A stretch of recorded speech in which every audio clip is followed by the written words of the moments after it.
Hai, hari ini kita akan tengok macam mana resepi sambal tumis kakak ipar saya ya, Mak Laina.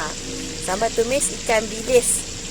Resepi turun menurun, tradisi keluarga. Jom kita saksikan. Mula-mula sekali kita goreng ikan bilis dulu. Kita goreng, tak perlulah hampir masak lah, tapi tak perlulah garing sangat sebab jadi kita nak masukkan lagi dalam sambal tumis tu. So kita kacau-kacau sikit, kita kacau. Okey, kita kacau sekejap. Bila supaya ikan bilis ni kan kita takkan selalu kacau. Nanti dia cepat hangit. Bila hangit dia pahit tak sedap. So kita kacau lah supaya dia tidak hangit. So bila dah masak, dah separuh masak macam ni, kita angkatlah kais masuk dalam pinggan. Kais semua pun habis. So minyak ni kita akan guna untuk tumis pula. Barulah sedap, dah ada rasa ikan bilis. So kita tumis bawang merah yang telah ditumbuk.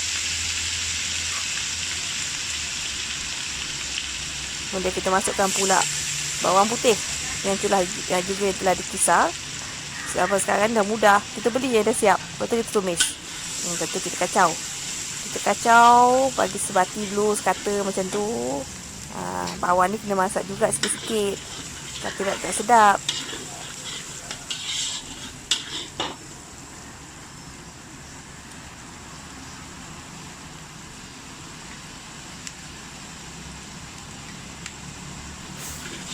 Kita kacau sampai dah naik bau. Lepas dah naik bau sini, kita masukkan pula cili kering.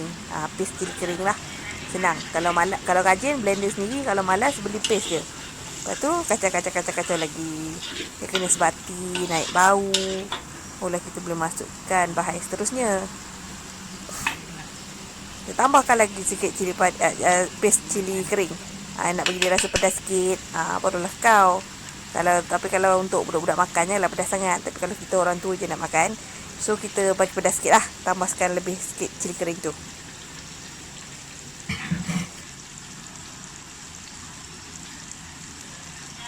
Biasalah kita kalau mak-mak kat dapur ni, kalau ada lebih sikit bekas dalam cili tu, dalam bekas kita mesti tabur air lah. Balance cili kering dalam bekas tu, kita tuang air sikit, cuah dalam kuali tu sekali. Lepas tu kita akan kacau lagi lah. Kita kacau supaya cili tu sekata dengan bahan tadi, supaya dia naik bau sikit. Cili ni kalau sambal tumis ni, cili dia kena masak. Kalau tak masak, dia tak sedap.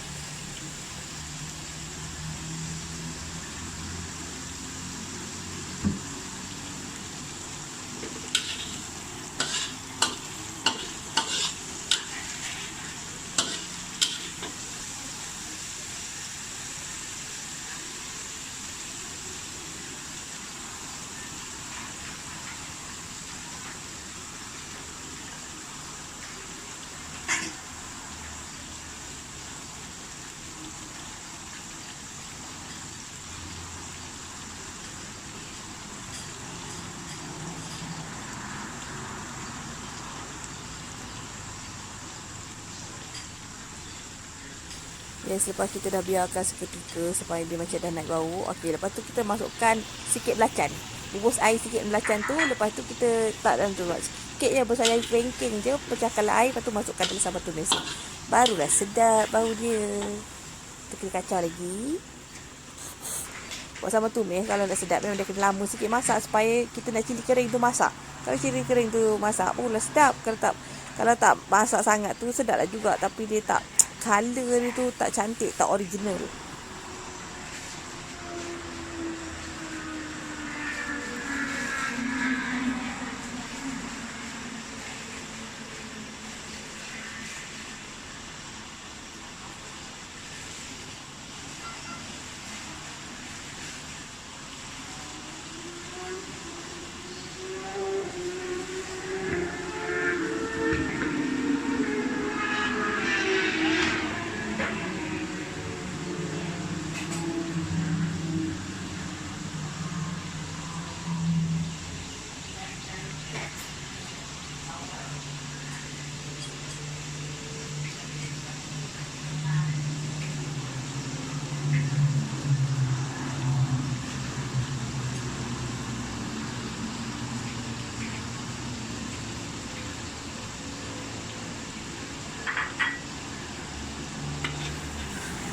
Lepas kita biarkan seketika, nampak dia dah mula kering.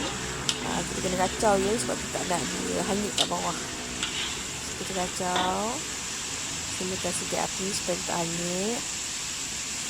Nampak dia dah pecah minyak. Tengok ada lapisan minyak kat atas tu. Itulah namanya pecah minyak. Kena sentiasa kacau ya bila dah sampai peringkat ni, sebab kita tak nak dia hanyut kat bawah.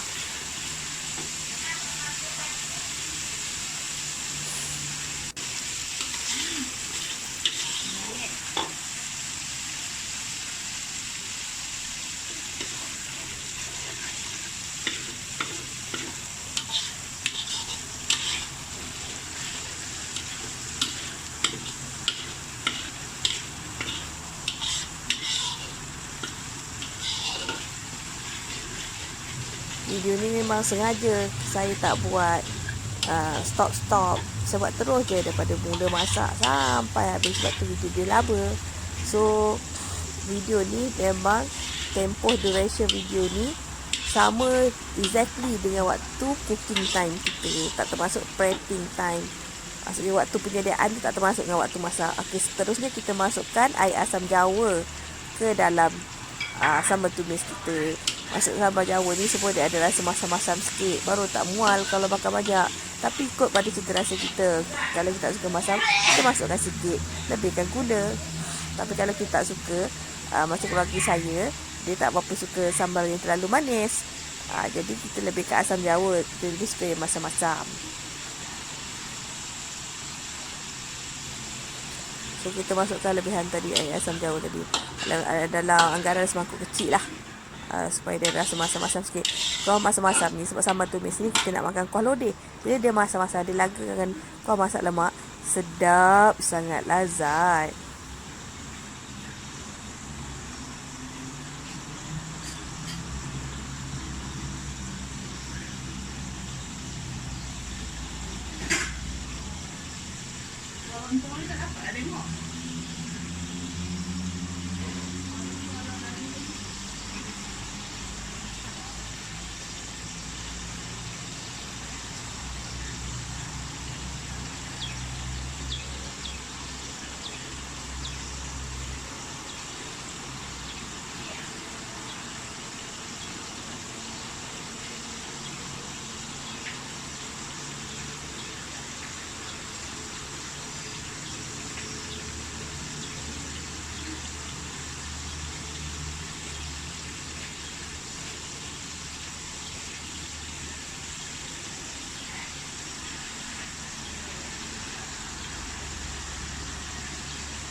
Okay, sekarang kita masukkan bawang besar.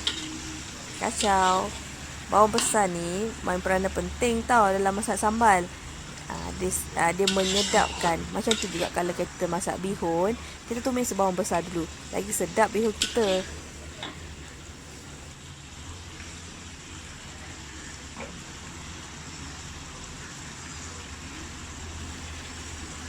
Tengok colour dia dah makin cantik sekarang. Sekarang kita masukkan garam.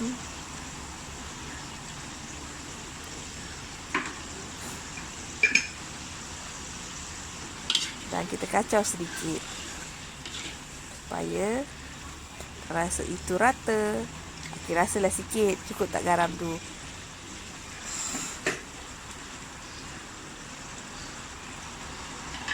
Tengok colour dia dah makin cantik, membuat-buat sambal tumis.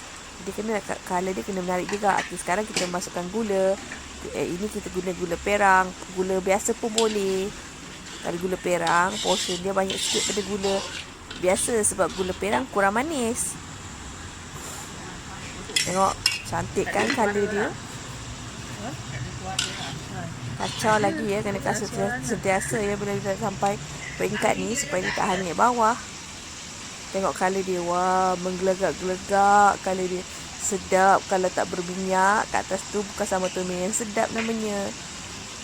Kalau tak berminyak dan colour dia macam ni, okay, kita masukkan sikit lagi garam.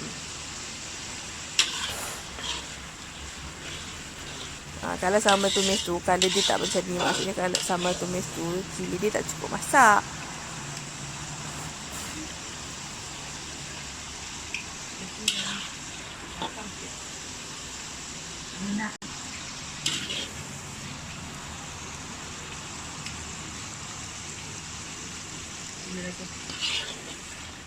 Makan sikit. Sekarang kita tambahkan sedikit air. Lepas kita tambah sedikit air, kita kacau lagi. Kita biarkan dia seketika supaya dia lebih masak lagi. Kita tambah air sikit lagi. Air tu kena agak-agak gitu. Kalau resipi hari-hari homemade orang Melayu, kita tak ada exact quantity. Kita semua main agak-agak. Terus kita kacau lagi. Sebab kita betul-betul nak pastikan cili kering tadi tu masak baru sedap. Okey, sekarang kita masukkan ikan bilis tadi. Kita kacau lagi. Seperti kata supaya kenapa kita kena masukkan waktu ni supaya rasa sambal tu meresap ke dalam ikan bilis tu.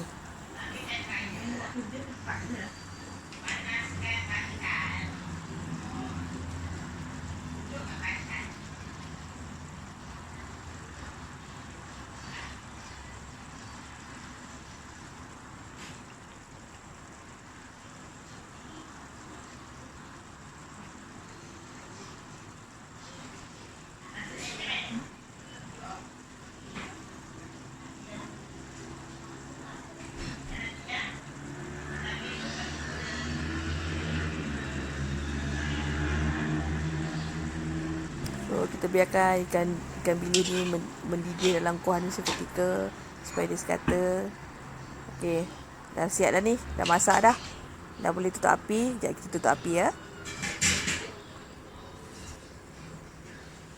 So, jom kita tutup api dia. Okey, dah siap pun sambal tumis Mak Laina.